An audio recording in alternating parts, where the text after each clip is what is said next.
बज़्म में हर नज़्म मेरी तारीफ में हो ज़रूरी नहीं, मेरी नज़रों में सबके लिए एहतराम ज़रूरी है। खुद की लिखी इन पंक्तियों के साथ आज मैं अपने जीवन के एक नए अध्याय की शुरुआत कर रहा हूँ। नमस्कार, मैं राजीव कुमार। आज आप सबसे कुछ कहना चाहता हूँ, साथ ही आप सबसे कुछ पूछना भी चाहता हूँ। एक सवाल है, क्या अपने ही देश के प्रधानमंत्री से सवाल पूछना गुनाह है? मौजूदा दौर में यह बेहद गंभीर मसला है। इसी से एक और सवाल उठता है कि आखिर ऐसा माहौल बना कैसे, ऐसा माहौल हुआ कैसे? हमने अपने लोकतांत्रिक ढांचे में ऐसी परिस्थिति बनने ही क्यों दी कि आज सरकारी और राजनीतिक तंत्र नागरिकों के सवाल को सुनने को तैयार ही नहीं है। प्रधानमंत्री से सवाल को शक या संदेह की दृष्टि से देखा जाने लगा है। सवाल पूछे जाने पर देश विरोधी या धर्म विरोधी होने का तमगा किसी को भी दे दिया जाता है। इस तरह का राजनीतिक वातावरण हमारे देश में क्यों बन गया है? पहले सरकार नागरिकों और पत्रकारों के सवालों को सुनती थी। राजनीतिक दल इन सवालों को गंभीरता से लेते थे। इन सवालों के आधार पर सरकार अपनी गलतियों, अपनी खामियों को दूर करती थी। राजनीतिक दल भी अपनी राजनीति में बदलाव लाने को मजबूर होते थे। लेकिन अब हालात क्यों बदल गए हैं? इसके लिए कौन जिम्मेवार है? कुछ सवालों में ही खामोशी से जवाब छिपे होते हैं। देश के हर नागरिक को अपने प्रधानमंत्री से सवाल पूछने का हक है। यह अधिकार संविधान से मिला हुआ है। इस देश में आम नागरिक यानी कॉमन पीपल से ऊपर कोई नहीं है। नागरिकों की सर्वोच्चता का जो सिद्धांत है, यह हमारे या आपके मन का ख्याली पुलाव नहीं है। संविधान ही नागरिकों की सर्वोच्चता को स्थापित करता है। जो भी सरकारी तंत्र या राजनीतिक तंत्र इस पहलू को महत्व नहीं देता है, वो सीधे सीधे संविधान के साथ धोखा करता है। दलगत संबद्धता और जुड़ाव के बावजूद देश के हर नागरिक को अपने प्रधानमंत्री से सवाल पूछने का अधिकार है। उसमें भी पत्रकार का तो यह बुनियादी काम ही है, यह पत्रकार का हक भी है। सरकार चाहे केंद्र की हो या राज्यों में हो, सवाल सरकार से ही पूछा जाएगा। साथ ही साथ सत्ताधारी दल हों या विपक्षी दल हों, आम नागरिकों के सवालों से परे कोई नहीं हो सकता है। मैं आगे बढ़ता हूं। आखिर मैं ये सारी बातें क्यों कर रहा हूं? पहले एक हेडलाइन पढ़ रहा हूं, गौर से सुनिएगा। इलेक्टोरल बॉन्ड बना बीजेपी के लिए फांस, बदला लोकसभा चुनाव का माहौल। प्रधानमंत्री मोदी के लिए जवाब देना हो रहा है मुश्किल। यही वो हेडलाइन है, मेरे उस आर्टिकल का हेडलाइन है जिसको लेकर कुछ दिन पहले विवाद हुआ था। यह आर्टिकल अपने हेडलाइन की वजह से सुर्खियों में रहा था। यह आर्टिकल 28 मार्च को एपी न्यूज के डिजिटल प्लेटफॉर्म पर पब्लिश हुआ था। पब्लिश होने के कुछ देर बाद ही इस आर्टिकल को हटा दिया गया था। इसके बाद सोशल मीडिया के हर प्लेटफॉर्म पर इस आर्टिकल को लेकर चर्चा होने लगी। आर्टिकल के पहले पेज का स्क्रीनशॉट हर जगह लगाया जा रहा था, जिस पर मेरी तस्वीर भी थी। लगातार 2 दिन तक इस आर्टिकल को लेकर हंगामा होते रहा। इस बीच एक घटना होती है, गौर फरमाइए। इलेक्टोरल बॉन्ड पर सुप्रीम कोर्ट का फैसला 15 फरवरी को आता है। उसके बाद से ही हमारे देश के प्रधानमंत्री नरेंद्र मोदी इस मामले पर चुप्पी साधे हुए थे, सीधे तौर से कुछ नहीं कह रहे थे। मेरे आर्टिकल से जुड़ा प्रकरण 28 मार्च से लेकर 30 मार्च तक हर जगह छाया रहता है। उसके ठीक अगले दिन यानी 31 मार्च को प्रधानमंत्री नरेंद्र मोदी पहली बार इलेक्टोरल बॉन्ड पर सीधे तौर से कुछ बोलते हैं। आज मैं न तो आर्टिकल डिलीट क्यों किया गया इस पर बात करूंगा और न ही एपी न्यूज पर कोई बात करूंगा। आप पूछेंगे क्यों, तो मैं बस इतना ही कहना चाहता हूं कि ऐसा करने से असल मसला भटक जाएगा। मेरे इतने सारे आर्टिकल को अपना मंच देने के लिए मैं एपी न्यूज का शुक्रगुजार हूं। कोई आर्टिकल रखना या हटाना या किसी निजी संस्थान का विशेषाधिकार है। इतने बड़े संस्थान से सैकड़ों हजारों लोगों की नौकरियां चलती हैं। किसी यूट्यूब या सोशल मीडिया हैंडलर के लिए यह काम करना लगभग नामुमकिन है। मैं वास्तविक मुद्दे पर बात करना चाहता हूं। वास्तविक मुद्दा इलेक्टोरल बॉन्ड से संबंधित प्रकरण है। एक बार फिर से मैं अपना हेडलाइन पढ़ रहा हूं, उसी आर्टिकल का हेडलाइन पढ़ रहा हूं। इलेक्टोरल बॉन्ड बना बीजेपी के लिए फांस, बदला लोकसभा चुनाव का माहौल, प्रधानमंत्री मोदी के लिए जवाब देना हो रहा है मुश्किल। जैसा कि हेडलाइन से स्पष्ट है, इस आर्टिकल में मैंने बतौर राजनीतिक विश्लेषक 3 प्रमुख पहलू पर जोर दिया था।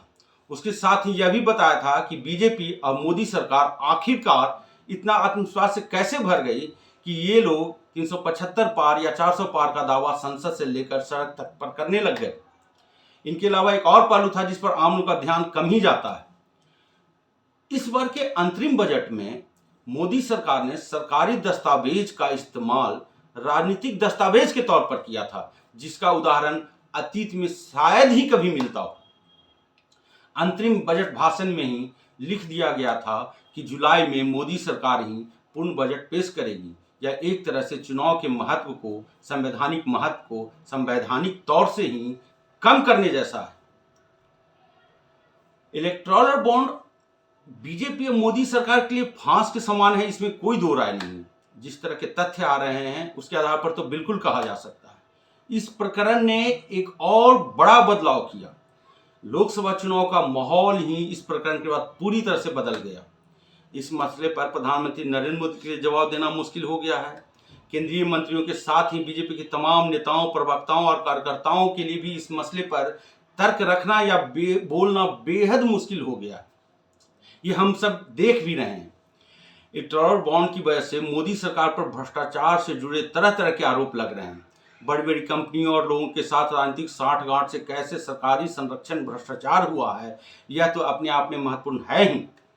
मैंने अपने आर्टिकल में इससे भी महत्वपूर्ण मुद्दे को उठाया था जिस पर कम चर्चा हो रही है। इलेक्टोरल बॉन्ड प्रकरण में सबसे महत्वपूर्ण मसला नागरिक अधिकारों से जुड़ा हुआ है। ध्यान दीजिएगा इस बात को। संविधान से नागरिकों को हासिल मूल अधिकारों से खिलवाड़ का मसला ज्यादा गंभीर है। इस पर मैंने अपने आर्टिकल में विस्तार से चर्चा की थी, बार बार चर्चा की थी। ऐसा नहीं है कि राजनीतिक चंदे में घालमेल पहले नहीं होता था। पॉलिटिकल डोनेशन के नाम पर बड़ी बड़ी कंपनियों, बड़े बड़े कारोबारियों और लोगों के साथ सरकार या राजनीतिक दलों के साठगांठ कोई नई बात नहीं है। इस तरह की बातें व्यापक तौर पर पहले भी सामने आती रही हैं। बस आम नागरिकों के सामने पहले कोई खुला दस्तावेज, प्रमाण या सबूत नहीं होता था। इलेक्टोरल बॉन्ड स्कीम की जानकारियां सार्वजनिक होने से इस तरह के दस्तावेज, प्रमाण या सबूत अब पब्लिक डोमेन में आम नागरिक उसे देख समझते हैं, समझ सकते हैं, उस पर तथ्यों के साथ बातचीत कर सकते हैं, चर्चा कर सकते हैं। लेकिन इससे भी अधिक महत्वपूर्ण एक बात है, इलेक्टोरल बॉन्ड स्कीम से जनता के द्वारा चुनी गई सरकार ने खुलेआम उसी जनता के संवैधानिक अधिकारों से खिलवाड़ किया है। वो भी ऐसा वैसा नहीं, वो अधिकार जिसे कि पूरे संविधान में सबसे ज्यादा महत्व दिया जाता है, मूल अधिकार, फंडामेंटल राइट को छीनने की कोशिश की गई या कहें छीन ली गई थी। सरकार का प्रमुख दायित्व क्या होता है? वो आम नागरिकों के अधिकारों की रक्षा करे। यहाँ बिल्कुल इसके विपरीत काम किया गया। मोदी सरकार पॉलिटिकल फंडिंग में पारदर्शिता के नाम पर इलेक्टोरल बॉन्ड स्कीम लाती।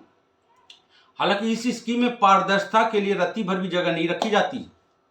इसके साथ ही डोनर की गोपनीयता के नाम पर आम नागरिकों के राइट टू नो यानी जानने के हक को मोदी सरकार द्वारा छीन लिया जाता है। राइट टू नो देश के हर नागरिक का मूल अधिकार है। संविधान के अनुच्छेद 19(1)(a) के से देश के हर नागरिक को यह अधिकार मिला हुआ है। ये बार बार कई मामलों में खुलकर ये बातें आती हैं। मोदी सरकार की ओर से एक और मूल अधिकार का उल्लंघन इलेक्टोरल बॉन्ड स्कीम में किया गया था। यहाँ पर ध्यान देने की बात है, अनुच्छेद 14 समता का अधिकार का हिस्सा है। इसमें इक्वालिटी बिफोर लॉ की बात की गई है। ये कितना महत्वपूर्ण है, सोचिए। इस अधिकार के जरिए हमारे देश में रूल ऑफ लॉ यानी विधि का शासन स्थापित होता है। इलेक्टोरल बॉन्ड स्कीम में इन दोनों अधिकारों के साथ सरकार ने खिलवाड़ किया है। इसे सुप्रीम कोर्ट ने अपने 15 फरवरी के जजमेंट में माना था। जिस सरकार का दायित्व नागरिकों के अधिकारों की रक्षा करना था, उस सरकार ने ही उन अधिकारों की खुलेआम धज्जियां उड़ाकर रख दी। इतना ही नहीं, इसके लिए मोदी सरकार ने संसद तक का भी इस्तेमाल किया। संसद से कई कानून में बदलाव करके इलेक्टोरल बॉन्ड स्कीम मोदी सरकार ने लाया था। उस संसद का जो देश की केंद्रीय विधायिका है, जिस पर देश के आम लोगों का भरोसा है, उसका इस्तेमाल किया गया था। आम लोग मानकर चलते हैं कि हमारी संसद हमारे अधिकार की रक्षा के लिए है, हमारे कल्याण के लिए कानून बनाएगी। लेकिन इलेक्टोरल बॉन्ड स्कीम से संसद की इस छवि पर भी असर पड़ा था। इलेक्ट्रॉनिक बॉन्ड को लाने के लिए मोदी सरकार ने 2017 में संसद से कई कानूनों में बदलाव किए थे। फाइनेंशियल बिल जो उस 2017 का था उसके जरिए इन कानूनों में बदलाव किया गया था, जिनमें जनप्रतिनिधित्व अधिनियम, company act, income tax act, RB act जैसे कानून थे। इन बदलाव का मकसद क्या था मोदी सरकार का? मोदी सरकार चाहती थी कि बदलाव से यह सुनिश्चित हो जाए कि आम नागरिकों को जो मूल अधिकार हासिल है वो अड़चन न बने इलेक्ट्रॉनिक बॉन्ड स्कीम में। मोदी सरकार ने इलेक्ट्रॉनिक बॉन्ड के माध्यम से संविधान से स्थापित नागरिक सर्वोच्चता के सिद्धांत को चोट पहुंचाने की कोशिश की थी। कैसे, मैं बताता हूं। मूल अधिकार के साथ खिलवाड़ कर राजनीतिक दलों को नागरिक से भी ऊपर मान लिया गया था। Electoral bond be the people of India यानी हम भारत के लोग की अवधारणा पर ही सीधे सीधे चोट। यह एक बात कहना चाहता हूं, यह अधिक गंभीर और महत्वपूर्ण प्रश्न है। इसकी जवाबदेही हर तरह से प्रधानमंत्री नरेंद्र मोदी की ही बनती है। इससे सवाल तो प्रधानमंत्री से ही बनता है, सवाल उन्हीं से पूछा जाएगा। इलेक्टोरल बॉन्ड और इससे जुड़ा गोरख धंधा कोई आम विषय नहीं है। यह पैसे के लेन देन से जुड़े भ्रष्टाचार के मुद्दे से भी बड़ा मसला है। कैसे, मैं बताता हूं। यह नागरिकों के साथ संवैधानिक भ्रष्टाचार का मुद्दा है। ये सिर्फ पैसों के लेन देन से जुड़ा भ्रष्टाचार का मुद्दा नहीं, संवैधानिक भ्रष्टाचार का मुद्दा है। इस कारण से यह पैसे के लेन देन से जुड़े भ्रष्टाचार तक ही सीमित नहीं है। हमारा आपका बतौर नागरिक महत्व और नागरिक सर्वोच्चता से जुड़ा मसला है। ऐसे में सवाल किससे पूछा जाए? प्रधानमंत्री से ही तो पूछा जाएगा, क्योंकि आपने ही हर तरह की आपत्तियों को दरकिनार करते हुए 2017 में इलेक्टोरल बॉन्ड लाने का फैसला किया था। मैंने अपने आर्टिकल में इन्हीं पहलुओं को प्रमुखता से उभारा था। साथ ही बताया था कि कैसे इलेक्टोरल बॉन्ड पर सुप्रीम कोर्ट के जजमेंट से लोकसभा चुनाव का माहौल ही पूरी तरह से बदल गया था। कैसे, उस पर भी चर्चा करता हूं। पहले तमाम कोशिशों के बावजूद मोदी सरकार को घेरने के लिए विपक्ष कोई बड़ा मुद्दा खड़ा करने में सफल नहीं हो पा रहा था। ऐसा नहीं था कि मुद्दों की कमी थी, लेकिन उन मुद्दों पर जनता के बीच मोदी सरकार के खिलाफ एक बड़ा नैरेटिव गढ़ना विपक्ष के लिए मुश्किल हो रहा था। इलेक्टोरल बॉन्ड से जुड़ी जानकारी जैसे जैसे पब्लिक डोमेन में आने लगी, हम कह सकते हैं कि चुनाव में मुद्दों के मसले पर विपक्ष के हाथ में अपने आप एक संजीवनी बूटी आ गई। गांव-गांव, शहर-शहर आम लोगों में इलेक्टोरल बॉन्ड पर बात होने लगी। राजनीतिक चंदे का खेल लोगों को समझ में आने लगा। विपक्ष इस बात को स्वीकार करे या न करे, इलेक्टोरल बॉन्ड के रहस्यों से पर्दा हटने के बाद से ही चुनावी हवा बदलने लगी। यह एक ऐसा मुद्दा है जिस पर प्रधानमंत्री नरेंद्र मोदी से लेकर सरकार के तमाम मंत्रियों के साथ ही बीजेपी के नेताओं और प्रवक्ताओं के लिए जवाब देना मुश्किल हो रहा है। उनके पास तर्क ही नहीं है। जवाब देना छोड़िए, उनके लिए इस पर बात करना तक मुश्किल है। अपने आप बैठे बिछाए विपक्ष को एक ऐसा मुद्दा मिल गया जिससे मोदी सरकार जनता के कटघरे में आ गई। मैंने इस पहलू का भी अपने आर्टिकल में विस्तार से जिक्र किया था। आगे बात करता हूं मैं इलेक्ट्रॉनिक बॉन्ड पर। मैं लगातार लिखते रहा हूं। इलेक्ट्रॉनिक बॉन्ड पर सुप्रीम कोर्ट के जजमेंट के अगले दिन यानी 16 फरवरी को ही अपने आर्टिकल में सरकारी और राजनीतिक तंत्र के माध्यम से नागरिकों के मूल अधिकार के साथ खिलवाड़ का मुद्दा उठाया था। उसी आर्टिकल में एक और मुद्दा उठाया था जिस पर भी कम चर्चा हो रही है। यह मसला असंवैधानिक और गैर कानूनी स्कीम से हासिल की गई राशि से जुड़ा है। मैंने 16 फरवरी को स्पष्ट तौर से लिखा था कि अगर इलेक्टोरल बॉन्ड असंवैधानिक है, अवैध है, तो उससे बीजेपी, कांग्रेस, तृणमूल कांग्रेस, भारत राष्ट्र समिति, वाईएसआर कांग्रेस समेत जितने भी राजनीतिक दलों को अरबों रुपए की राशि मिली है, ये लीगल कैसे हो सकती है, कैसे वैध हो सकती है। मेरा उस वक्त भी मत था और अभी भी है। इस पहलू पर व्यापक चर्चा होनी चाहिए। ये बहुत गंभीर मसला है। हालांकि अजीब विडंबना है, इलेक्टोरल बॉन्ड पर तमाम विपक्षी दल मोदी सरकार को घेर रहे हैं, लेकिन इससे जुड़े दो महत्वपूर्ण मुद्दों, एक नागरिकों के मूल अधिकार से खिलवाड़ और दूसरा असंवैधानिक यानी इलीगल स्कीम से प्राप्त राशि को इलीगल या अवैध मानने का मुद्दा पर कांग्रेस समेत तमाम विपक्षी भी चुप्पी साधे हुए। अगला सवाल यही से उठता है। ऐसे में इलेक्टोरल बॉन्ड को लेकर उन दलों से भी सवाल बनता है। अगर कांग्रेस समेत तमाम विपक्षी दल वाकई नागरिक हितैषी हैं, तो उन्हें इन दो मुद्दों पर भी ध्यान देना चाहिए। इलीगल स्कीम से हासिल राशि को इलीगल घोषित करने और उनकी रिकवरी के लिए ठोस प्रयास की जरूरत है। इस नैरेटिव पर विपक्षी दलों को ही बात करनी होगी। एक इसमें खास बात है कि सबसे बड़ी विपक्षी पार्टी और देशव्यापी जनाधार कांग्रेस के पास है, तो कांग्रेस के शीर्ष नेतृत्व को ही इस दिशा में ठोस आश्वासन देना होगा। लोकसभा चुनाव का माहौल है। राहुल गांधी इलेक्ट्रॉनिक बॉन्ड के मसले पर मोदी सरकार पर लगातार हमलावर रहे हैं, तो उन्हें रिकवरी वाले एंगल पर भी बोलना चाहिए, कुछ आश्वासन देना चाहिए कि अगर कुछ होता है, उनकी सरकार, इंडिया गठबंधन की सरकार आती है, तो होगा इस पर कुछ। कोई ऐसी व्यवस्था होनी चाहिए कि सुप्रीम कोर्ट की निगरानी में इलेक्टोरल बॉन्ड से जुड़े तथाकथित गोरख धंधे की न्यायिक जांच हो। अगर राजनीतिक चंदे के नाम पर सरकारी परियोजनाओं को देने में सरकारी स्तर पर किसी तरह का हेरफेर हुआ है, तो उसके लिए दोषी हर शख्स पर कार्रवाई की जानी चाहिए। इस तरह का आश्वासन विपक्ष को ही देना पड़ेगा। साथ ही साथ अवैध योजना से हासिल राशि की रिकवरी हो और उस राशि का इस्तेमाल देश के विकास में, इस तरह की गारंटी कांग्रेस को इसलिए देना चाहिए क्योंकि लोकसभा के चुनाव में वो तरह तरह की गारंटी दे रहे हैं, मोदी सरकार को कटघरे में खड़े कर रहे हैं। स्पष्ट है कि मोदी सरकार या बीजेपी तो यह गारंटी देगी नहीं। इस दिशा में विपक्षी दलों को ही आगे आने की जरूरत है। लोकसभा चुनाव में इस पर जितनी ज्यादा चर्चा होगी नागरिक अधिकारों के लिहाज से, उतना ही बेहतर स्थिति होगा। कम बेशी इन सभी पहलुओं को मैंने अपने आर्टिकल में लगातार उठाते रहा हूं और आगे भी उठाते रहूंगा। भारत में न तो किसी सरकार को, न ही किसी राजनीतिक दल को इसका अधिकार है कि वो देश के नागरिकों के मूल अधिकार से खिलवाड़ करें, और यह तभी संभव है जब आम लोगों से लेकर पत्रकार, तमाम लोग सवाल करते रहें, राजनीतिक दलों से सरकार सवाल करें, सरकारों से सवाल करें, लगातार सवाल करते रहें। एक महत्वपूर्ण मुद्दा है, सरकारी तंत्र और राजनीतिक तंत्र को संवैधानिक मर्यादाओं के दायरे में ही काम करना चाहिए। जब जब कोई भी सरकार या राजनीतिक दल इस दायरे से बाहर जाकर नागरिकों के मूल अधिकार को छीनने या कम करने की कोशिश करेगी, तो सवाल ही एकमात्र उपकरण है जिससे सबसे अधिक दबाव बनाया जा सकता है। सरकार से, राजनीतिक दलों से, जनप्रतिनिधियों से सवाल करने का अधिकार भी देश के हर नागरिक को संविधान से ही मिला हुआ है। इसे न तो सरकार छीन सकती है, न ही कोई राजनीतिक दल छीन सकता है, किसी कीमत पे नहीं छीन सकता। हर नागरिक को सरकारी फैसले की आलोचना करने का बुनियादी हक है। राइट टू क्रिटिसाइज, यानी सरकार की नीतियों और फैसलों की आलोचना भी आर्टिकल 19(1) ऐसे ही हासिल मूल अधिकार का हिस्सा है। सुप्रीम कोर्ट ने भी 7 मार्च के एक जजमेंट में इस पहलू को विस्तार से स्पष्ट किया था।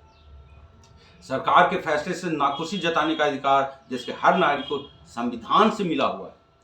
लोकसभा चुनाव का मौसम है, सवाल पूछने का मौसम है, जिम्मेदार और जवाबदेह ठहराने का मौसम है। सत्ता पक्ष से भी सवाल पूछें, विपक्ष से भी सवाल पूछें, जमकर पूछें, लगातार पूछें। याद रखें, 5 साल में एक बार ये मौका आता है। आम नागरिकों के लिए अभी राजनीतिक आरोप प्रत्यारोप में उलझने का वक्त बिल्कुल नहीं है। एक बार लोकसभा चुनाव का मौसम बीत गया तो फिर अगले 5 साल तक चुप्पी साधे रहने के अलावा आम लोगों के पास कोई विकल्प नहीं बचेगा। यह मौका आम नागरिकों के लिए बहुत कीमती है। आपका, आपके बच्चों का भविष्य तय होने वाला है, तो बिना सवाल पूछे, राजनीतिक दलों और नेताओं से बिना ठोस गारंटी लिए अपने वोट का फैसला बिल्कुल नहीं करें। आज बस इतना ही। अब यही मेरा ठिकाना रहेगा। यहीं खबरों पर भी बातें होंगी, विश्लेषण भी होगा, कुछ कहानियां भी होंगी, कुछ कविताएं भी होंगी, साथ ही सवालों का पिटारा भी खुलेगा। इन सब के बीच मेरे तरफ से एक गारंटी है, यह राजनीतिक बयानबाजी और राजनीतिक आरोप प्रत्यारोप में समय बिल्कुल नष्ट नहीं किया जाएगा। मुद्दों पर बात होगी, संविधान से हर नागरिक को हासिल अधिकारों पर बात होगी, सरकार के कामकाज की समीक्षा भी होगी, सरकार के संवैधानिक दायित्वों पर बातचीत भी होगी। सरकार और तमाम राजनीतिक दलों से सवाल होगा। राजनीतिक पक्ष विपक्ष से परे सिर्फ जनता के पक्ष के नजरिए से हर पहलू का विश्लेषण होगा। इन सब के साथ ही आम जनता में संवैधानिक समझ बढ़ाने का भी प्रयास किया जाएगा। कुछ समय निकालें। अगर स्वतंत्र आवाज़ आप पसंद करते हैं तो मेरे YouTube चैनल के हैंडल @राजीव का कोना को सब्सक्राइब करें, लाइक करें, शेयर भी करें। मुलाकातें होती रहेंगी जिसमें ढेर सारी बातें भी होंगी। संसाधन की कमी है तो वीडियो की क्वालिटी पर अधिक ध्यान न दें, धीरे धीरे सुधार होगा। मैं कोई एंकर नहीं हूँ, लेकिन कंटेंट हमेशा आपको भरपूर मिलेगा। जाते जाते खुद की लिखी 2 पंक्तियाँ सुनाता हूँ जो मौजू भी है। फ़कत रसूख मेरा इतना हो, वजूद पर न रंजिश हो, मेरी शख्सियत में बस सलाहियत का ही रखवा हो। नमस्कार।